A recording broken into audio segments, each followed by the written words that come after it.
What's up, Gateway Engineers? Dr. Dan over here. We're at our gym facility. I wanted to shoot a quick follow-up video from our first session and discuss a few of the exercises that we went through individually with each of you guys. The first one being the power stance that we want to ingrain into your brain so that you balance out your skeleton, your legs, your knees, your feet, and all the way up into your hips and spine. So it's important to create a self-check. A self-check is a brain thought. It's that awareness or that consciousness that we talked about. When you're walking in anywhere, the grocery store, around home, are we landing with straight, balanced feet? So it's important when you start these protocols that you actually look down at your feet and you see that the big toes are in line and that both feet are pointed straight forward. If you guys remember, we also talked about gently rolling or twisting the knees open so that you kind of stand on the outside edges of the feet. When we stand on the outside edges of the feet, it helps us to activate the quads as well as the glutes, the hamstrings, and some of the posterior chain. It's a good way to mindfully start to balance out your skeleton so that we're not always standing in a crooked position like this, which is going to exacerbate low back pain, also lead to increased risk for disc injuries, knee pain, foot pain, stuff like that. So I'm going to take my shoes off, and what we want to make sure that we're doing in our shoes or out of our shoes is that we're getting a nice little knee open, which helps us to create those strong arches down in the feet. I talked about each of you guys down at your individual appointments about the importance of the power stance. This is what we talk about. This is what we mean when we talk about the power stance. It's a little bit of outside edge roll so that we can have those high arches. Many times as you start this process, you may get some cramping in the bottom of the feet. You may also get some straining or some pulling up in the hips and possibly even up into the glutes or down into the calves, right? So the power stance is important. And what we can do, we can make sure if we're standing at our desk that we are working on our power stance. If we're brushing our teeth, if we're standing in the shower, we're working on our power stance. The second position that we move into is what we call a split stance. And a split stance is where one leg's forward, one leg's backward. And we actually want to kind of do the same thing. We want to try to twist the knees open, which picks up the arches of the feet. And you want to just gently grip down through the toes. So see how my toes are just kind of gently gripping down into the ground. We can do that on the left foot forward, or we can do that on the right foot forward. So again, important to include these exercises throughout the day, anywhere you're at, making sure that you're standing in a straight balanced stance, also working on a little bit of knee open. Okay, so that's what we call the power stance. The second thing that we want to work on is the hip hinge stretch. I don't have a desk over here in the gym, so I'm going to show you on the Hypervibe, which this can mimic your countertop, your kitchen table, your dining room table, even your desk that you work at. I'm going to step up on the Hypervibe so you see, but the hip hinge is where we want to work on a rest on our elbows. We want to think roll the knees open.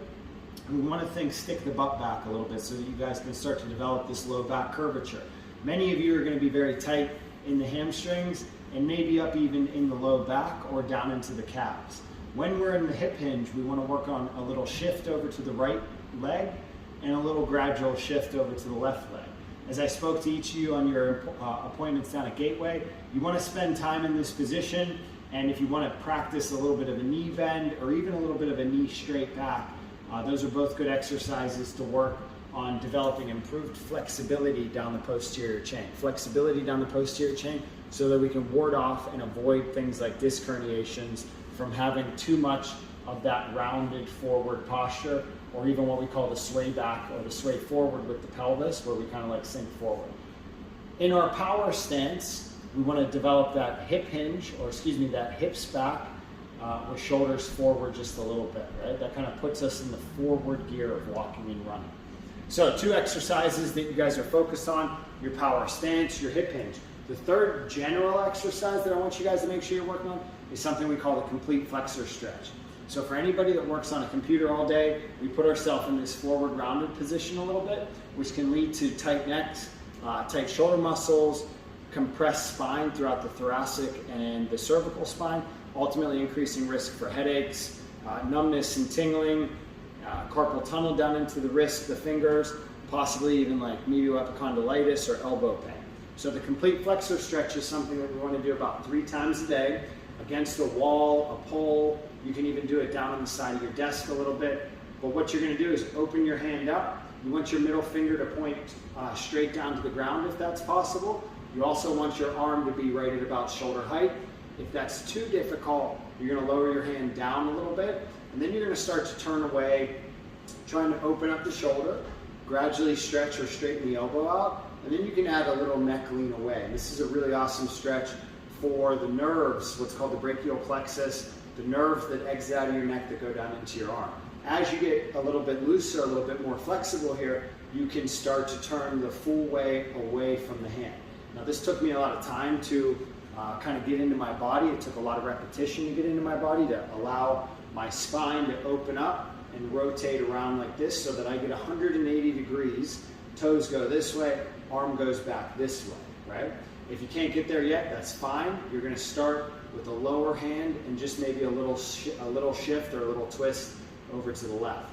On the back side, you guys will see how nice the spine rotates. So hand plants flat, middle finger to the ground, and then you're just going to start to slowly walk away, turning or tilting or leaning the head away from this arm. Trying to hold this position for about 30 seconds, but you can even do it longer, up to like 60, 90, or even up to 2 or 3 minutes.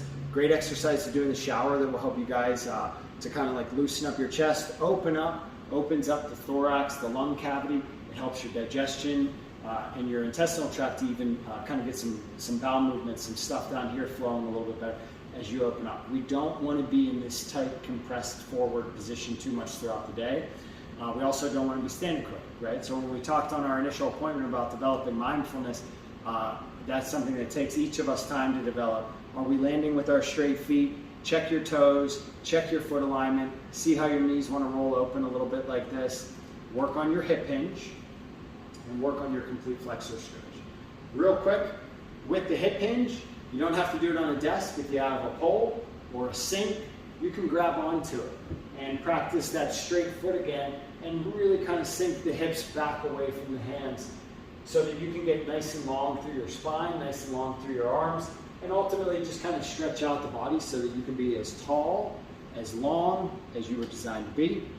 Please email us any questions that you have from your individual appointments. Formulate a list of questions for myself and Alina when we come back and visit you guys in late March, I think our date is set up for. And we're going to take you through some other exercises that will help you guys to improve your mobility, reduce your back pain, and ultimately improve the quality of life so you can work easier, you can have less pain, and just feel better throughout the day. All right, I hope you guys are doing great. Excited to look at each of your individual blood work as well as see your progression with the exercises. Expect the videos that we shot to be sent over to email pretty soon. Still working on marking some of those up, but you guys will get to see your progress as you learn how to walk a little bit into the pattern of movement that we're going to continue to teach you about on your next follow-up sessions. We'll see you guys soon. Peace out.